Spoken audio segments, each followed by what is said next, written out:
Hi everyone, welcome to this week's tutorial. What we're going to chat about is all about how to clean your makeup brushes. So to start off with, what you're going to need is a sink with some clean, cool or warm water, not hot water. And you will need some shampoo, whether it's a shampoo that you use on yourself or a different shampoo. I find the cheaper shampoos are better because they don't coat the hairs as much. Something without silicone is always good.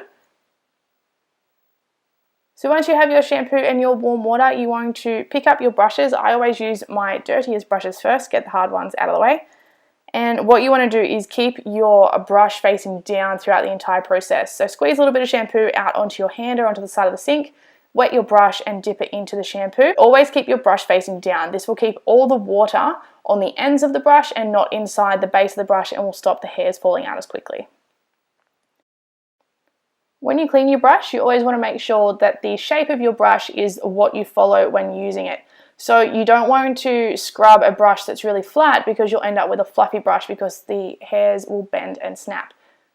The other thing as well is that the more pressure you put on the bristles, the higher chance you've got of causing knots and kind of chunking up your brush. So sometimes you'll find the blush brushes after years of use will end up kind of flat and with a big hole in the middle. That's because there's knots in the middle of your brush, and this often comes from cleaning them incorrectly, or it could come from too much pressure on your brush when you use it on your face. So always make sure you light pressure, massage the bristles with your fingers with the shampoo in them, and then rinse out nice and easily. And when you rinse, make sure you face it down all the time.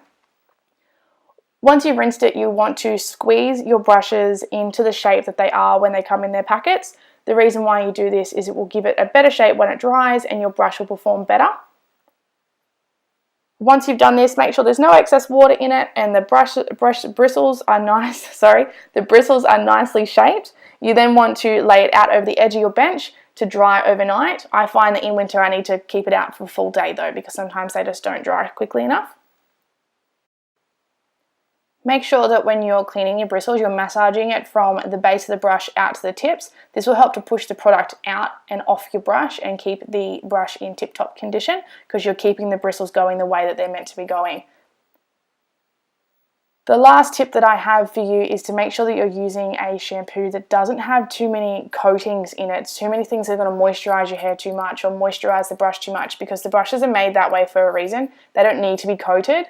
They're already going to be coated with your foundation and stuff like that. So you want to make sure that it's a nice, easy to use shampoo. Some people use soap. Like I know a lot of people will use just a plain soap. Sard soap is something that's good. Unfortunately, it isn't a cruelty-free product, so I don't use that one. I am looking for something to replace it because it gets all the stains out of my brushes. But unfortunately, it's something that I can't use anymore. So make sure you just get something that smells really good and doesn't coat the brushes. If it's all rinsed out properly, your brushes should be as they were when you first bought them once they've dried and they're all clean. I hope you've enjoyed this quick little video. If you have any questions or I haven't explained anything thoroughly enough, please let me know. I'm here to help, and I will see you next week with another video. Have a great day, guys. Bye.